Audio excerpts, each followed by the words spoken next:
नमस्ते बच्चों।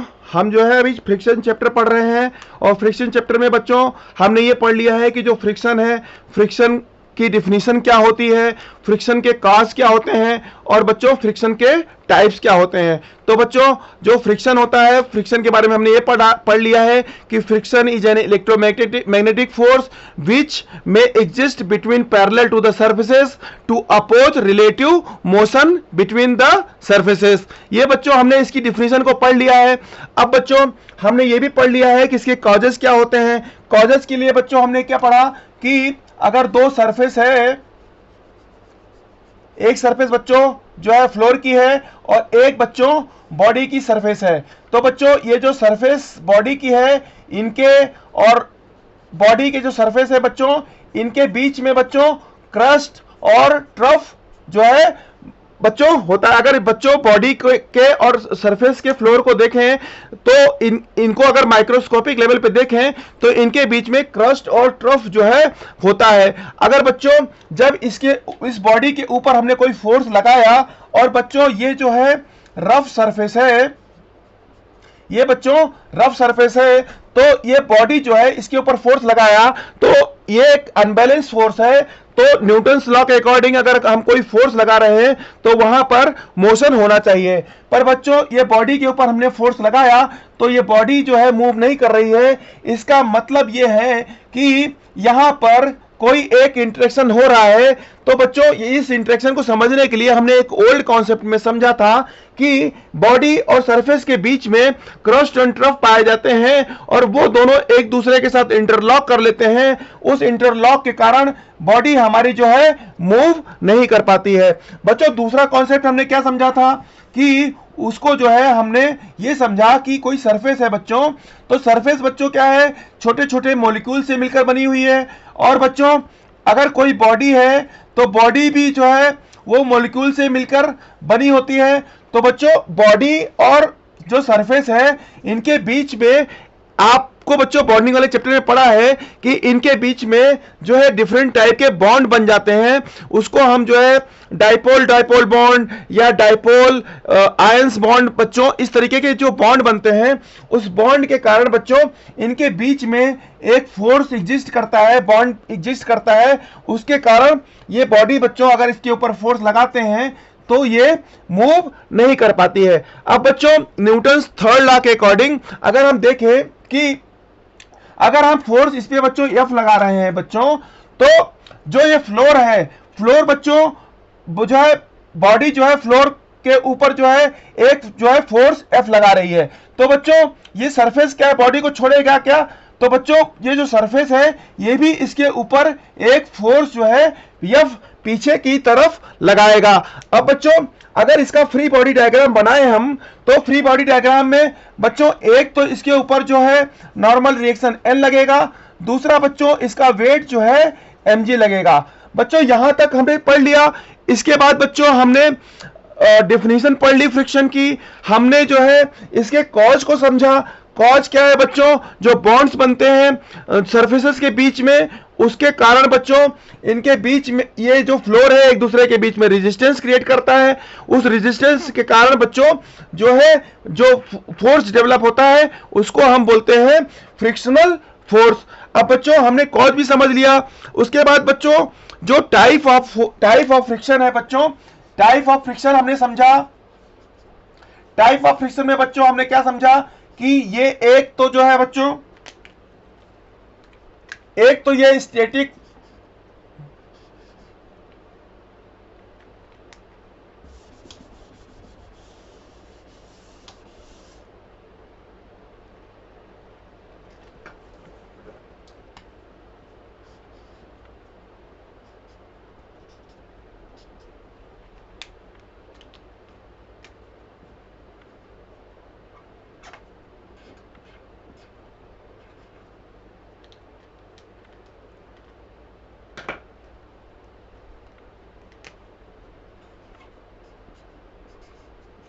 एक तो बच्चों स्टैटिक फ्रिक्शन हुआ, दूसरा हमारा क्या हो गया बच्चों काइनेटिक फ्रिक्शन, और तीसरा बच्चों क्या हो गया हमारा रोलिंग फ्रिक्शन। ये बच्चों ये जो हमने पढ़ा कि जब there is no relative motion, जब वहां बच्चों कोई रिलेटिव मोशन नहीं हो रहा है तो वहां पर हम जो फ्रिक्शन होता है उसको स्टैटिक फ्रिक्शन बोलते हैं। बच्चों जब रिलेटिव मोशन हो रहा होता है तो वहां पर हम जो टर्म यूज करते हैं वहां पर काइनेटिक फ्रिक्शन बच्चों वहां पर होता है। और बच्चों जब रोल हो रही होती है बॉडी तो वहां पर जो है रोलिंग मोशन जहां पे हो रहा है वहां पे बच्चों क्या है, रोलिंग फ्रिक्शन काम कर रहा होता है। अब बच्चों स्टैटिक फ्रिक्शन, काइनेटिक फ्रिक्शन और रोलिंग फ्रिक्शन को तो हमने बच्चों यहां तक समझ लिया कि इसके टाइप्स क्या होते हैं। अब बच्चों हमको ये समझना है कि स्टैटिक फ्रिक्शन के बारे में।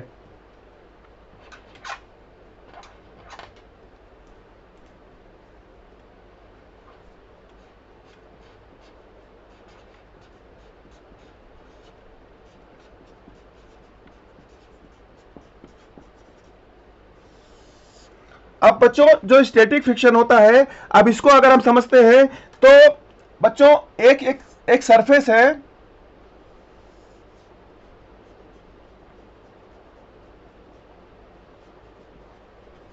एक रफ सरफेस है बच्चों, और इसके ऊपर एक जो है बॉडी जो है इसके ऊपर जो है रख दी गई है। अब बच्चों इसके इस बॉडी के ऊपर अगर हम जो है फ्री बॉडी डायग्राम बनाएं तो इस पे बच्चों जो फ्री बॉडी डायग्राम बनाएंगे, एक तो इस पे जो है नॉर्मल रिएक्शन जो है बच्चों ऊपर की तरफ लगेगा, और दूसरा बच्चों इसका जो वेट है mg नीचे की तरफ लगेगा। तो बच्चों यहां पर आप देखेंगे कि सरफेस है, दो सरफेस एक दूसरे के कांटेक्ट में है बच्चों, और ये जो है दोनों सरफेस एक दूसरे के कांटेक्ट में है, और इनके ऊपर जो है हमने जो फ्री बॉडी डायग्राम बनाया, एक तो नॉर्मल रिएक्शन एन ऊपर की तरफ लग रहा है, दूसरा बच्चों mg जो है नीचे की तरफ लग रहा है। अब बच्चों ये दोनों सरफेसेस जो है इनके बीच में कोई भी तरीके का जो है फोर्स नहीं लग रहा है। अगर बच्चों इनकी बात करें तो ये बॉडी जो है सरफेस के ऊपर रखी हुई है, और बच्चों यहां पर किसी तरीके का जो है फ्रिक्शनल फोर्स नहीं काम कर रहा है। इसका बच्चों रीजन क्या है कि जब ये बॉडी जो है मूव नहीं कर रही है, बच्चों जब ये बॉडी मूव नहीं कर रही है, इसके ऊपर कोई फोर्स नहीं लगा रहे हैं, तो इनके बीच में किसी भी तरीके का जो है फ्रिक्शन काम नहीं कर रहा है। अब बच्चों ये देखना समझना ये है कि अगर इसको मैथमेटिकली बोलें तो जो हमारा स्टैटिक फ्रिक्शन है ये बच्चों क्या है, 0 है। अगर हम इसको मैथमेटिकली बोले कि जब बॉडी को सरफेस के ऊपर रखा गया है तो इसका फ्री बॉडी डायग्राम बनाया हमने, तो इस पे एक नॉर्मल रिएक्शन N लग रहा है और वेट mg लग रहा है, तो बच्चों इसके ऊपर स्टैटिक फ्रिक्शन हमारा क्या हो जाएगा, जो है 0 हो जाएगा। अब बच्चों अगर हम जो है इसी बॉडी के ऊपर अगर हम कोई फोर्स F लगाएं, अगर बच्चों इस बॉडी के ऊपर हमने फोर्स क्या लगाया, F फोर्स लगाया, तो बच्चों यहां पर जो है ये बॉडी जो है बच्चों, बॉडी जो है सरफेस के ऊपर जो है एक F फोर्स लगा रही है, तो जो सरफेस है बच्चों वो जो है एक फोर्स जो है किसके ऊपर लगाएगी, बॉडी के ऊपर। वो क्या रहेगा बच्चों, जो है ये बच्चों जो फोर्स लगेगा ये पीछे की तरफ लगेगा। अब बच्चों जो सरफेस है वो बॉडी को जो है पीछे की तरफ जो है पुश कर रही है, तो बच्चों बॉडी क्या है, सरफेस को जो है आगे की तरफ जो है पुश करेगी। अब बच्चों अगर फ्री बॉडी डायग्राम की बात करें तो हमको अभी यहां पर जो है FBD बनाना है बॉडी का, free body diagram of body का बच्चों हम अगर बनाते हैं तो इसके ऊपर जो फोर्सेस लग रहे हैं उसको हमको जो है एनालाइज करना है। तो बच्चों जो नॉर्मल रिएक्शन है, नॉर्मल रिएक्शन बच्चों क्या लग रहा है, अपवर्ड लग रहा है, और बच्चों जो mg है, mg बच्चों क्या लग रहा है, डाउनवर्ड लग रहा है, और बच्चों जो F है, F जो है, F जो लग रहा है बच्चों वो क्या लग रहा है, ये लग रहा है बच्चों अप्लाइड फोर्स हमारा जो है वो F है, और बच्चों जो F लग रहा है वो जो है हमारा जो है लेफ्ट डायरेक्शन में लग रहा है, यही हमारा जो है फ्रिक्शनल फोर्स है। अब बच्चों यहां पर ये देखने वाली बात है कि जो बॉडी है, बॉडी को जो बच्चों F को हम इंक्रीज करते जाते हैं, तो बच्चों हमने F को बढ़ाया तो जो है स्टैटिक फ्रिक्शन बच्चों हमारा बढ़ गया। एफ को हम जितना बढ़ाते जाते हैं उसके अकॉर्डिंग बच्चों हमारा जो फ्रिक्शन है वो जो है बढ़ता जाता है। अब बच्चों यहां पर अगर एक इंपॉर्टेंट कॉन्सेप्ट ये समझ में आया कि स्टैटिक जो फ्रिक्शन है इसकी डिफिनीशन हमारी निकल के आई कि it is an self adjusting force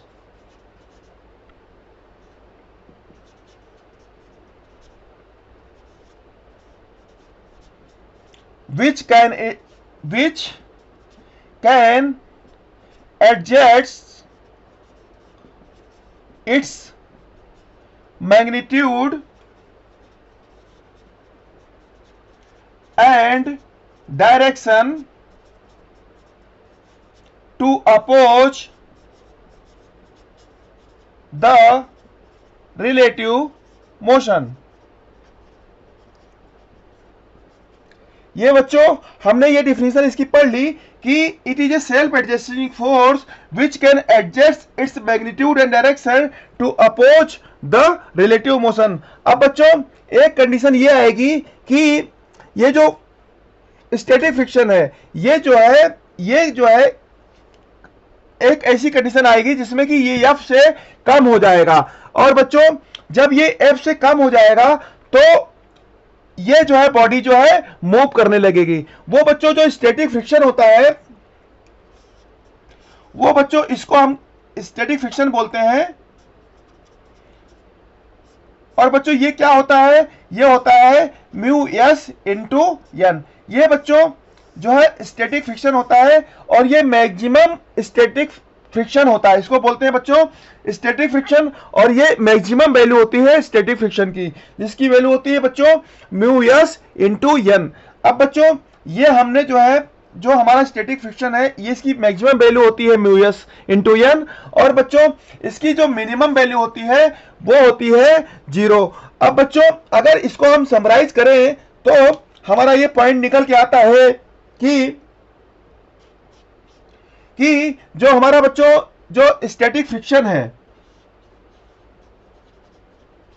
ये बच्चों क्या है 0 से अधिक होता है। और बच्चों जो हमारा जो म्यू एस एन है इससे जो है कम होता है। ये बच्चों हमने जो है देख लिया कि जो स्टैटिक फ्रिक्शन है इसकी मिनिमम वैल्यू जो है 0 होती है और maximum value mu s into n होती है। अब बच्चों ये हमारा जो है एक इंपॉर्टेंट कॉन्सेप्ट निकल कर आया। अब बच्चों दूसरा हमारा कॉन्सेप्ट निकल के क्या आया कि it is a self adjusting. अब ये क्या बच्चों दूसरा क्या बच्चों ये है it is a self adjusting between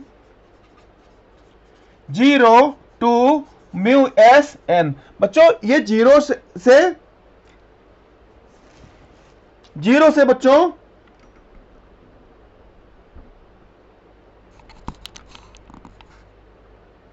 0 से बच्चों म्यू एस एन के बीच में जो है ये जो है वेरी करता है बच्चों। अब बच्चों हमने स्टैटिक फ्रिक्शन को समझ लिया, हमने फ्रिक्शन को समझा था। यहां बच्चों हमने स्टैटिक फ्रिक्शन को समझा, स्टैटिक फ्रिक्शन के डिफिनीशन को समझा।